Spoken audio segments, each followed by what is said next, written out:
Matter. What is matter? Matter is basically defined as anything and everything that is around us, anything that can carry any type of mass or that takes up any space or has any volume. Everything basically is matter. So if you look up around in your room, everything that you can see, that you can touch, smell, taste, anything that's available around you which has some mass or occupies some volume is matter. All the matter around you, be it in the solid form, in the liquid form, in the gaseous form, everything is matter, and everything is made up of tiny little pieces which is called as atoms or molecules. You can classify matter into different categories based on two main classification approach. First one is called composition, second is structure. Composition simply means what any substance is composed of, what does it contain, okay, and structure meaning what is the arrangement of the components that are present there. So based on these two approaches we can classify matter. Let's look at the first approach. Let's look at the first type of classification of matter, which is based on its composition, meaning what is it made up of.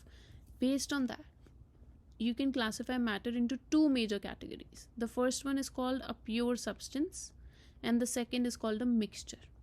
Just how the name tells you, a pure substance is the type of matter which is only made up of one type of substance. One type of substance means it is by itself. For example, if I say just hydrogen gas by itself, that is one type of substance. If I just have pure water, there's nothing else mixed into it, that is a pure substance. Those are pure substances. What is a mixture? A mixture is when you have a matter made up of more than one type of substance. For example, if I take salt and water and I mix both of them together, what I get a salt water mixture. Two things mixed together. They are not chemically bound to each other, they are just mixed with each other. Another example is if you take sand and water, you mix it together, that is a mixture. Two things mixed together. Now coming back to pure substances. Pure substance is one type of substance. You can further classify it into two categories. The first one is called elements and the second one is called compounds. What we saw that all the matter is made up of one thing, which is atoms. Everything is made up of atoms. So the definition of element is the type of matter which is made up of only one type of atom. There's only one type of atom. For example, if you look at gold, if I take a big block of gold and you chop, every small piece that you get out of gold, as long as it is nothing else is mixed into it, it is pure gold. All the small substances will come out to be atoms of gold. You will have bunch of gold atoms joined with each other, that gives you that big block of gold. What is Au? Au is the chemical symbol of gold. Okay, on periodic table, if you look it up, gold is written as Au. So that is element when it is only made up of one type of atom. For example, if you take a big block of iron and you chop, every smallest unit that you get, every single atom that you get is going to be iron. Iron basically is represented by Fe. So every single atom will be Fe atom. Those are elements. Another example of element is hydrogen gas. Okay, hydrogen gas is H2. It consists of two atoms of hydrogen. But this is an element. Why? Because both the atoms are hydrogen. So even though it has two atoms, it only has one type of atom. That is the definition of element. It does not mean it's one atom. The definition of element is it has one type of atom. For example, oxygen gas. Oxygen gas is O2. It does not exist as O, it exists as O2. So what is O2? O2 will always consist of two atoms of oxygen. Each atom is oxygen. Another example is nitrogen. Nitrogen gas is N2. It consists of two atoms, but each atom is nitrogen, and these are bound to each other. Okay, so these are elements, pure substances that are elements, only one type of atom. The next is compound. What are compounds? Compounds by definition are those pure substances that consist of more than one type of atom. They have different types of atoms bound together. When we say bound, that means they have to be chemically bound with each other. There should be a chemical bond between them. But it's a pure substance. Why? Because it has multiple types of atom, but it is the same type repeating itself. So it is still pure. You did not mix anything else into it.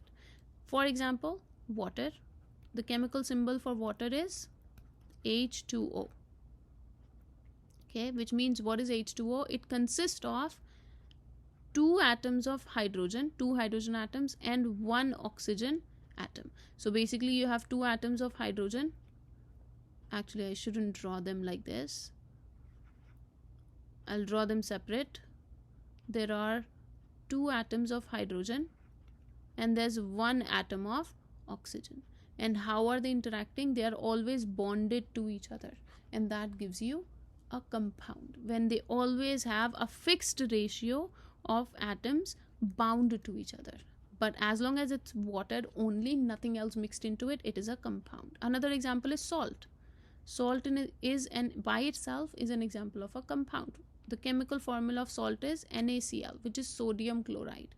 It has Na, which is one type of atom, and Cl, which is second type of atom. So there are two types of atoms. Another example is sugar.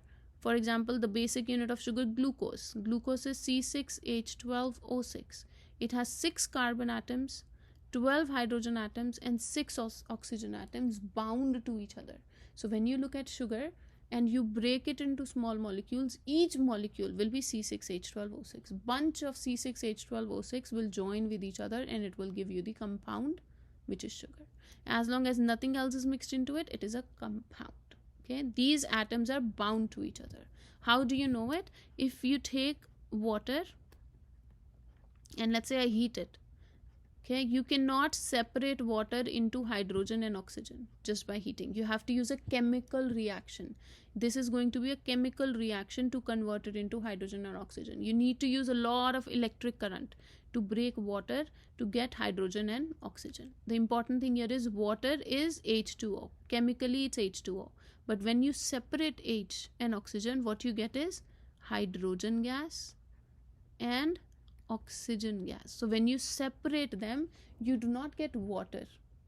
You get hydrogen and oxygen, which is completely different from water. So this is called as a compound. If you want to break the elements in a compound, you will do a chemical reaction and you will not have the same substance anymore. Okay, that is compound. Coming to mixtures. Mixtures just means you can mix two elements together, you can mix two compounds together, you can mix elements and compounds together.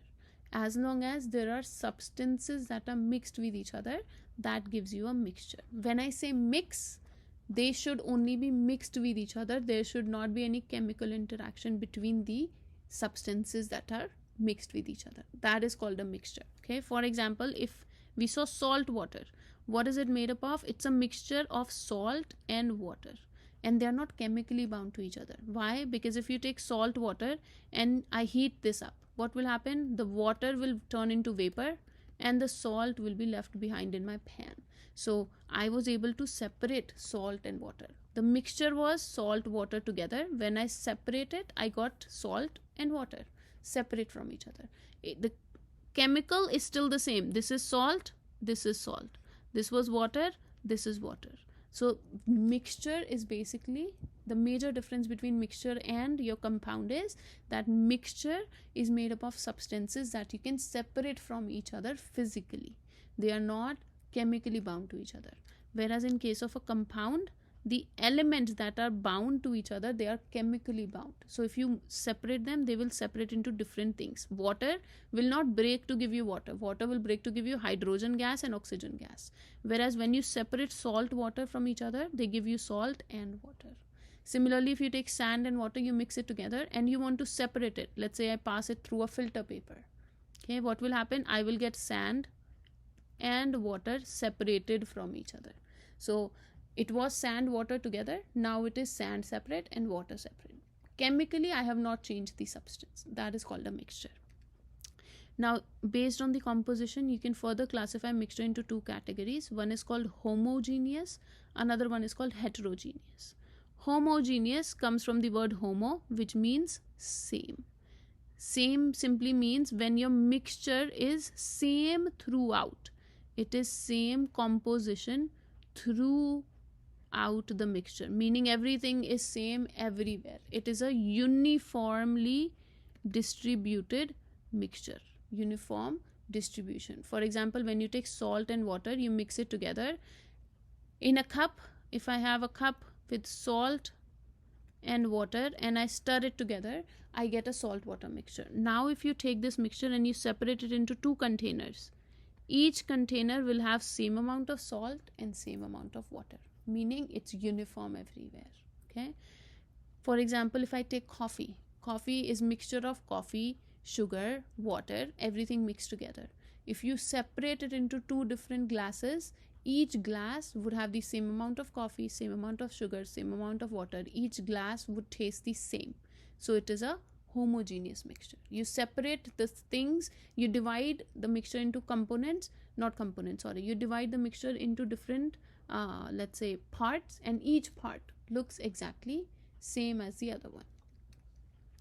On the other hand, heterogeneous mixture, the word hetero here stands for different, which means it's different from each other. It's heterogeneous. It is not uniform. It is different throughout. It is not uniformly distributed. For example, if in a mixture I add sand and water together, it's a mixture of sand and water. You stir it and then you divide it into two different containers. Each container would have a different amount of sand and would have a different amount of water. They are not same. So that is called a heterogeneous mixture. When you take the mixture and you divide it into two different containers, each container would have a different amount of the composition. Okay, that is called a heterogeneous mixture. For example, if you take a muffin, right? If I take a blueberry muffin, let's say, it is an example of a heterogeneous mixture. Why? You take one bite, it is not necessary that the number of blueberries that you get in that muffin in every single bite would be same. Each time you would get a slightly different taste. Each time you might get one blueberry, sometimes you might get two blueberries, sometimes you might not get any blueberries. That is a heterogeneous mixture, which is not uniformly distributed. It's also listed here. For example, we talked about atom. Everything, all the matter is composed of one substance, which is called atom. What are atom? By definition, atoms are the fundamental units of matter. Usually when you see circles in chemistry, most of the times when scientists usually represent atom, we represent usually by drawing spheres or circles. So for example, if I say nitrogen atom, we usually draw like a circle, which means it's telling you this is one atom of nitrogen.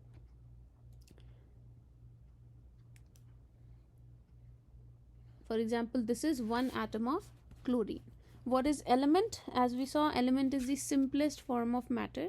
It is made up of only one type of atom. Example, gold, silver, iron, oxygen. All of these are elements. Now when we say element, for example, if I say copper element, that would be this, a block of copper made up of only copper atoms. If I say hydrogen, then it is made up of only hydrogen atoms, but it can have multiple atoms, but it can only have one type of atom. For example, hydrogen has two hydrogen atoms, but the type of atom is still only hydrogen. Compounds, like we saw, they are made up of more than one element bound together, and the important thing here is they will always be bound in a fixed ratio. For example, if you look at water, water will always have hydrogen bound to oxygen, and the ratio will always be 2:1. Two hydrogen atoms, one oxygen atom. Then there's also another term that is commonly used, which is called molecules.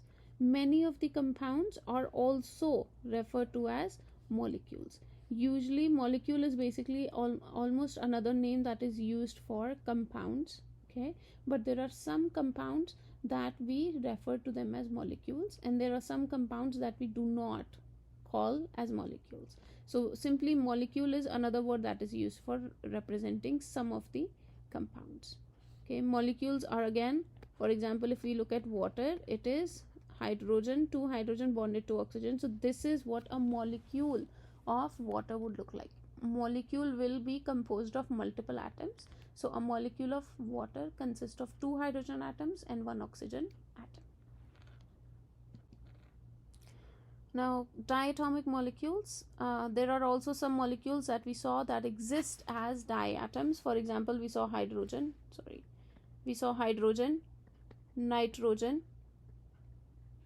oxygen. These atoms usually, naturally, when they exist in nature, they exist as diatomic molecules.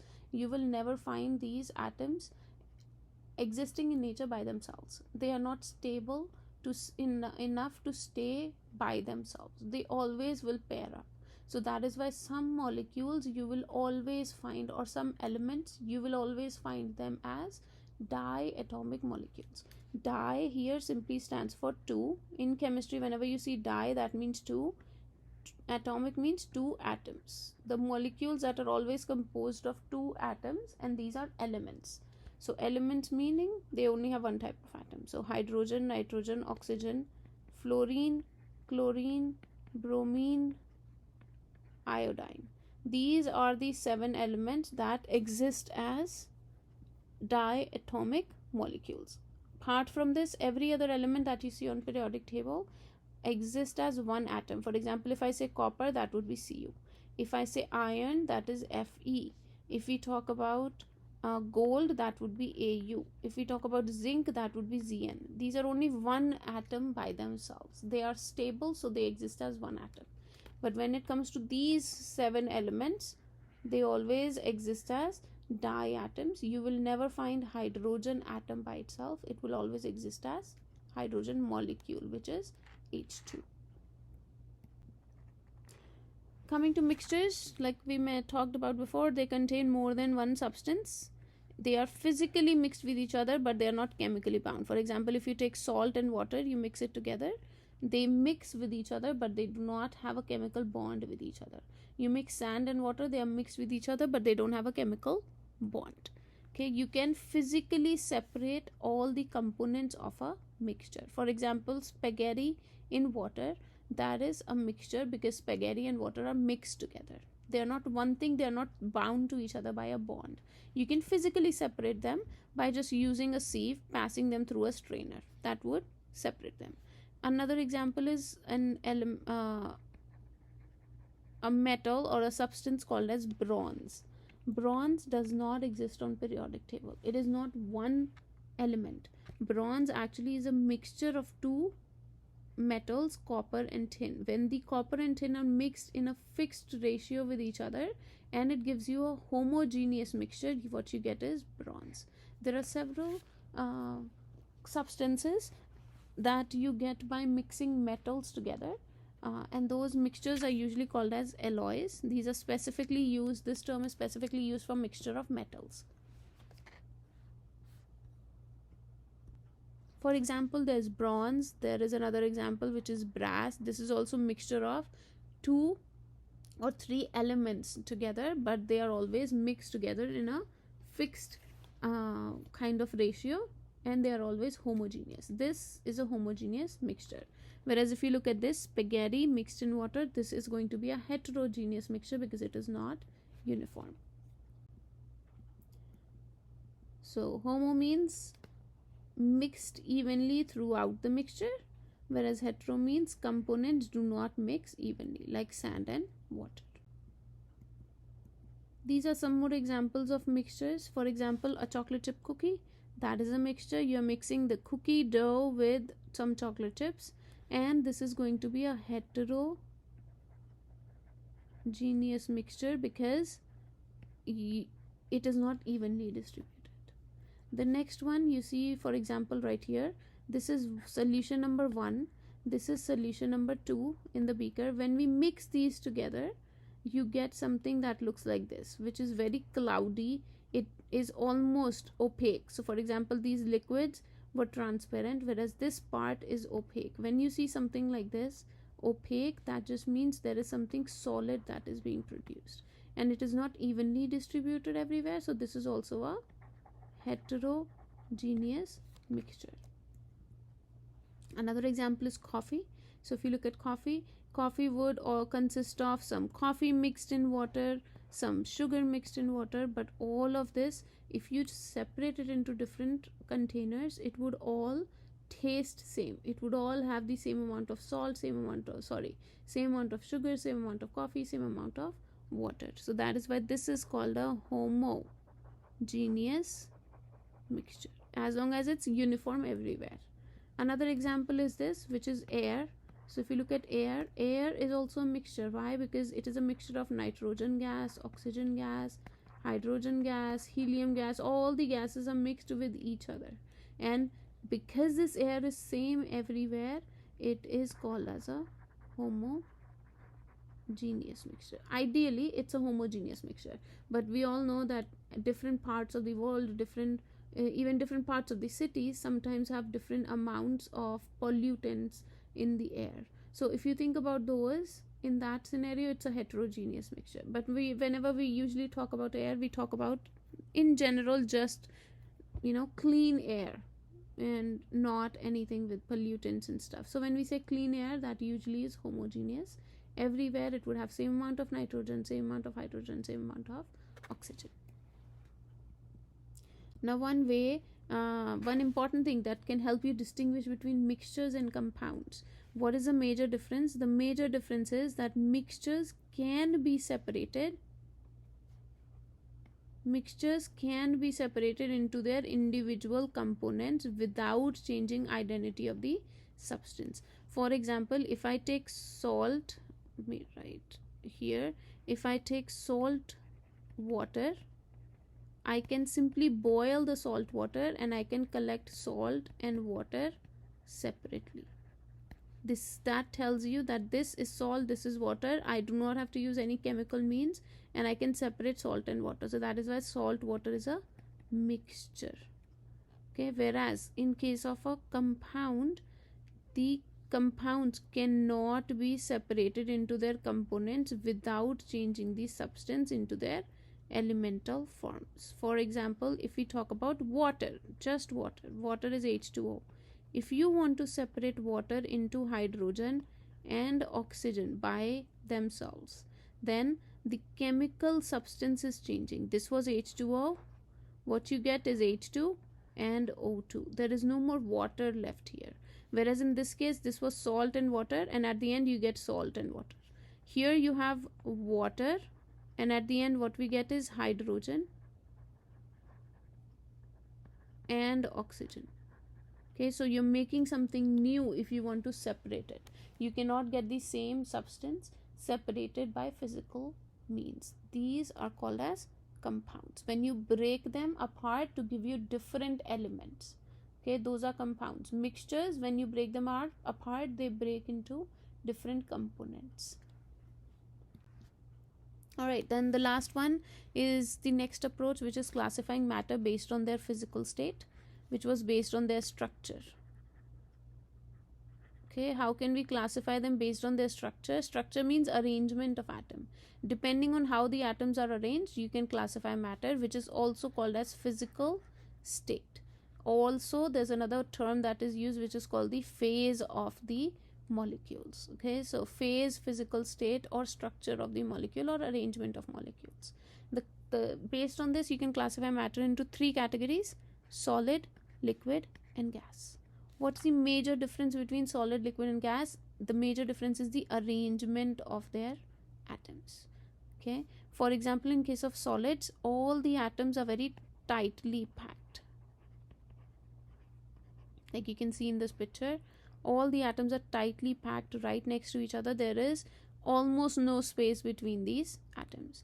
Whereas in case of liquids, they are slightly loosely packed. They're not loose completely, but they are packed, but there's some gap between them, so they are slightly loose. Whereas when it comes to gases, they are very loosely packed. The atoms are basically very far apart from each other. Atoms far apart from each other. They are very loosely packed. There's basically no packing. Atoms are just randomly arranged around the space, very far from each other, like this, as shown here. These are called as gases. Because of the arrangement of these atoms, solids, liquid, and gases have some different properties that help them differentiate from each other. What are those properties? The first one is shape. Any solid object, for example, if I look at this solid object, this cube, will have a specific shape. You can't change the shape. If you want to change the shape, you have to break the object, right? For example, if you have pen in your hand right now, if you want, that pen is a solid object. If you want to change the shape of that pen, you will essentially have to break it apart.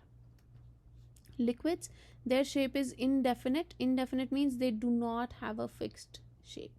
Indefinite simply means it's not defined, it's not definite, it is not a fixed shape. For example, water, if you put it in a glass, it will take the shape of the glass. If you put it into a cup, it will take shape of the cup. So it has no shape of its own. Similarly, gases also have indefinite shape. There is no fixed shape. You put your gas in a cylinder, it will get the shape of cylinder. You put it in a perfume bottle, it will get the shape of that perfume bottle. The next property is volume.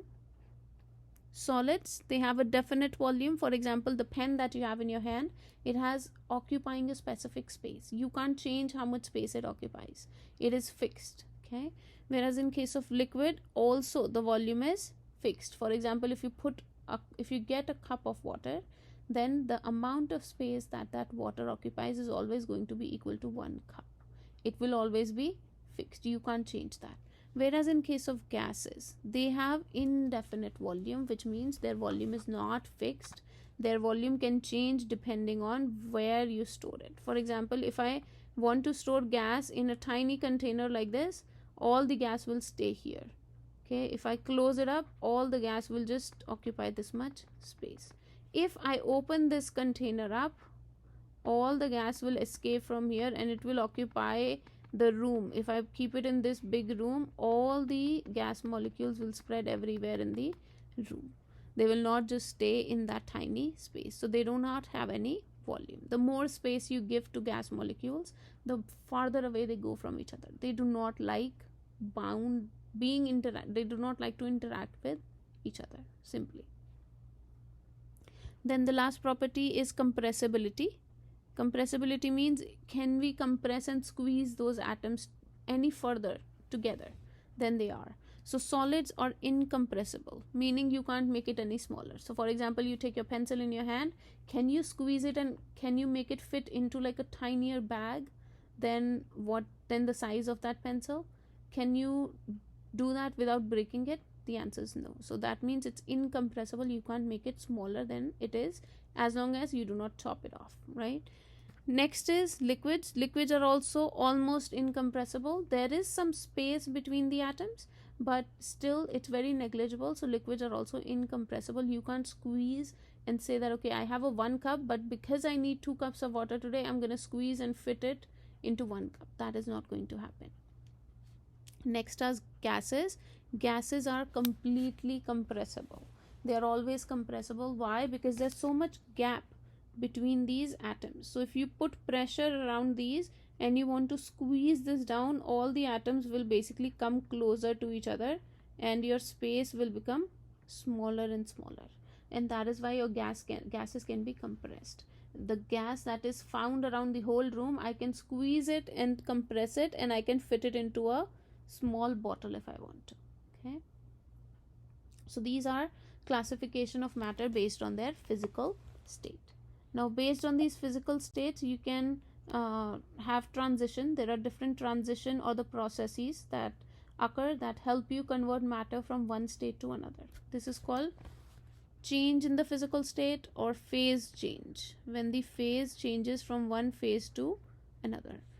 There are all these processes have different names to it. It's very easy to remember their names as long as you take example of water. For example, water is liquid, ice is solid form of water, and gas is steam. Steam is gaseous form of water. For example, this is solid, this is the liquid form, and this is the gas form. So when we convert between these different states of matter, the process of conversion has a different name assigned to it. Okay, what are those names? It's very easy to remember if you take example of water. Ice, which is solid water, when it turns into liquid water. Whenever ice turns into water, what do we say? We say ice has melted. Basically, that is the same term that is used when solid turns into liquid. We call it, the process is called as melting. When you do reverse, when water turns into ice, we say water got frozen. So that's the same process. When liquid turns into solid, we call it freezing. When water turns into steam, we basically say the water has vaporized, and that is what this process is called. When liquid turns into gas, we say that process is evaporation. Okay, whereas when steam turns back into water, for example, if you put a cold cup of coffee on bench, it usually, the bottle or the glass would usually have like condensation of water on it, right? And that's exactly the term that is used when gas turns into liquid. We call it condensation. Okay, next is, which the commonly were the processes that are not used commonly. One is when solid directly turns into gas. When solid directly turns into gas, that process is called as sublimation. Whereas when gas directly converts into solid, that process is called as deposition. Okay, so these are different names that I use that you should be familiar with. Example of sublimation, you guys might have seen dry ice at some point. Dry ice is basically solid CO2. If you leave dry ice out in the air at room temperature, all that solid CO2 will directly turn into gaseous CO2. And how can you go from one form of one physical state to the other physical state? Usually, to convert between the states, what's involved is heat, right? Or temperature. You have to change temperature. For example, for ice to melt into water, you need to heat the substance, so temperature needs to increase. So in this process, I increase the temperature. Whereas when water is turning back to ice, what do? We reduce the temperature. So this basically tells you how temperature is involved in this process. And why is temperature and how is temperature involved in this process? Every atom has a certain amount of energy in it. So when you increase the temperature, the energy of these atoms increase. When they have more energy, they become more agitated, so they want to move around continuously. But in case of solid, there is no space, they can't move around. So that is why eventually, because of this, all of this, they turn into liquids. Okay, when they get more space. If you heat the liquids even more, if you increase more temperature, it will turn into gas. Same thing, these molecules will gain more energy because you are giving them more heat. They gain more heat, they want to vibrate and move around even more, and when they move farther away from each other, they turn into gas. Okay, whereas if you want to do reverse, when you want to convert gas into liquid, what is happening? The temperature needs to go down, so that in this case the temperature should go down, so that the atoms or molecules can come closer to each other. When it gets colder, usually atoms get closer to each other, so they will squeeze in and they will turn into liquid. If you further lower the temperature, all these atoms will come even closer and they'll turn into solid form, which is ice, like this. All of what I just explained is also listed here with all the terms and definitions, so please take a look and read through it on your own.